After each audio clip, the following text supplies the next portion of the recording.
Why buying a gun could cost you more than you ever imagined. Next, Oprah. Hey, we just saw a squad car pull out of a lot. Tell me that wasn't Antonio Vega in the back. Well, yeah, it was. Gonzalez, he came in, read him his rights, and led him away. Well, I guess he's wasting any time, is he? This is really gonna break Andy's back?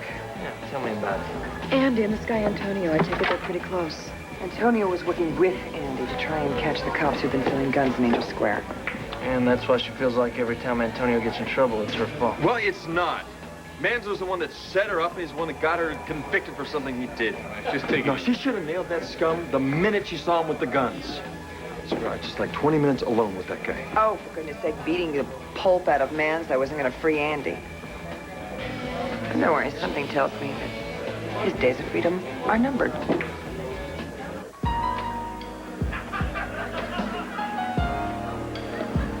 Yo, boss is waiting on you. Over there.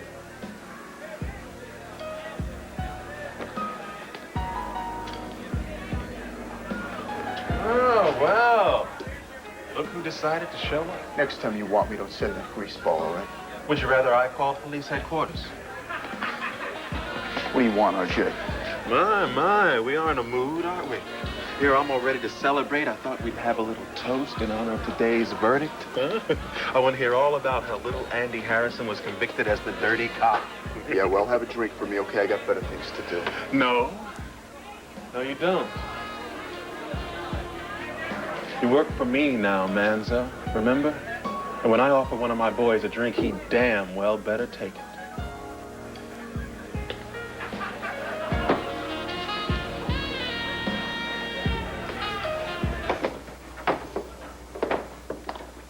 So? Were you able to get her to rest a little bit?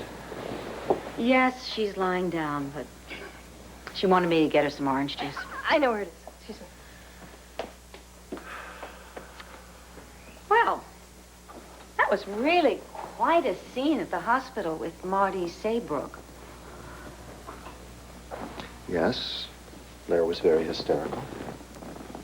Well, she's doing much better now, and I think that Cassie and I can manage quite nicely from here on. In other words, if you're not a Kramer woman, you need not apply. Oh, Andrew, I didn't mean it like that. It's just I know how busy you are.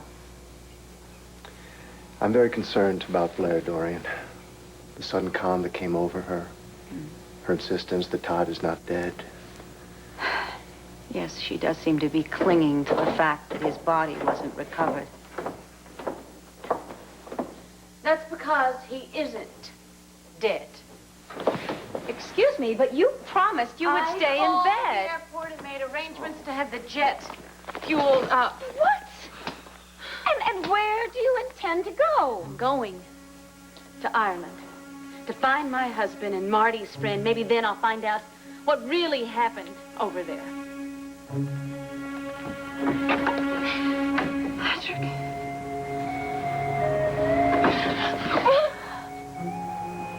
Oh, I was so worried about you. Thank God you're all right.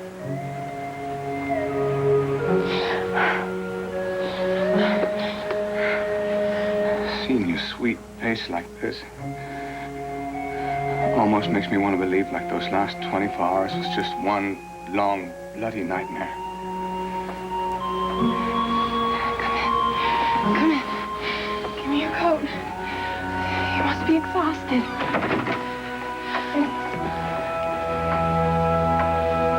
How did you find me? Why did you come here? What happened after I left? One thing at a time, Margaret. But I heard some horrible news. Tell me. Todd was killed in some kind of car crash. I'm afraid it's worse than that. Your friend Todd Manning was murdered. Cut down in cold blood. With bullets that were meant for me.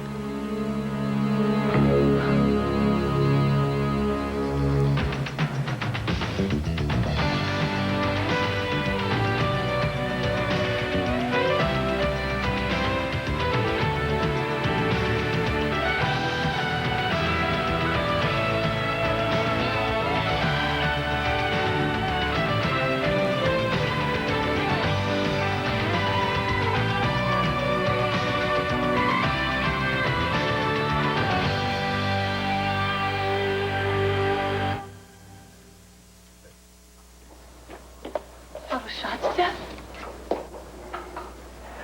I'm sorry, Margaret. I didn't mean to blurt it out like that, but I'm so bloody tired. And my thoughts are all jumbled in my head. So much has happened. And it's really true? Todd's dead? Yeah. I heard the shots go off, and I saw his body. Oh, my God.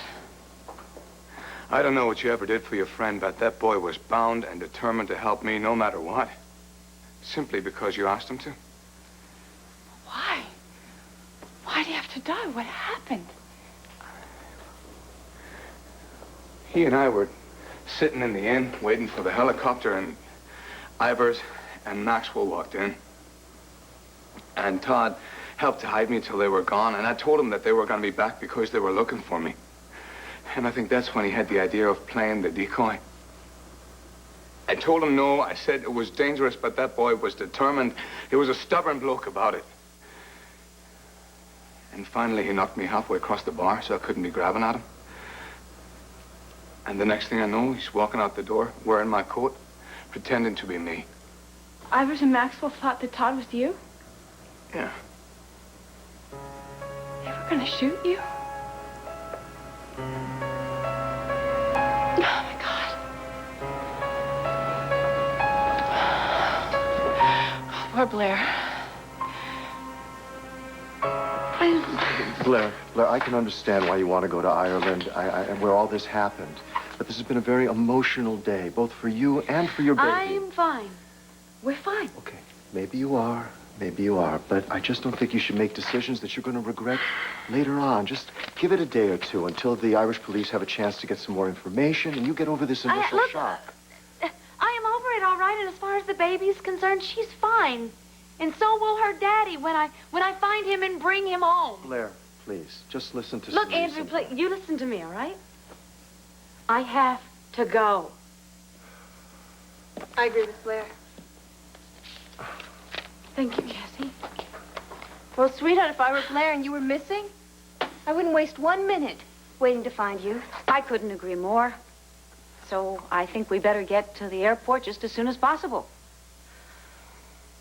We? You don't think I'm going to let you go alone, do you? All the way over to Ireland and deal with this yourself?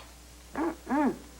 Dorian, I don't know what I would do without you. Oh, you. Or you. Thank you all so much. Oh. Thanks, Bill. You're welcome. Okay, all right, let me see if I got this straight now.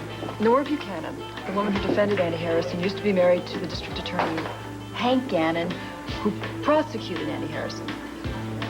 Yeah, that's it. Oh, well, no wonder they're divorced. Well, you know, that happens to the best of us. In fact, happened to me 3 different times. And I'll tell you a little secret, but you gotta promise me you're not gonna laugh. All 3 times, Tina. I told you not to do that. I told you. I'm sorry, but you have to admit it's a little excessive. That explains why Tina's so possessive. Think? She obviously isn't sure whether she's married to you or not. I'm just glad I don't have to worry about divorce. Yeah. And I keep thinking, what a shame that is. About you, not that you'll never experience the joys of divorce.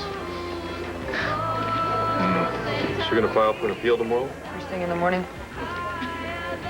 You know what? I hate to bring up business during a family crisis, but if we don't get that delivery order placed, we're gonna have a beer crisis, and that means no business. Oh, shoot. How did I forget that? I don't know how you can remember anything. Between raising kids and keeping the restaurant going, not to mention keeping Serenity Springs in track. I don't know how you do it. Sometimes I wonder myself. Ever heard of the word delegate? Dora, you were a lifesaver. Gee, I'm glad I was going to save something today. I'll be right back. Excuse me, thank you. Hey, Cord! Thanks, come on, take a load off. Actually, I was hoping you could help me do just that. Why, what do you mean? Well, how do you feel about taking sole charge of Serenity Springs? Just while I get roadies running right. See, my plate's a little full right now. A little, he says. I don't need you to say I told you so. Thank you very much. Just say yes. Max, you know you can count on me. I know that's right. It's not going to take too long. Just a little while to get things going. Don't worry about it, Max. I'm not going anywhere. They don't make them like this anymore. No, they don't. Oh, speak of which, they don't make them like that either. Look at this, Asa here, of all places, without the mayor-to-be on his arm. You believe it?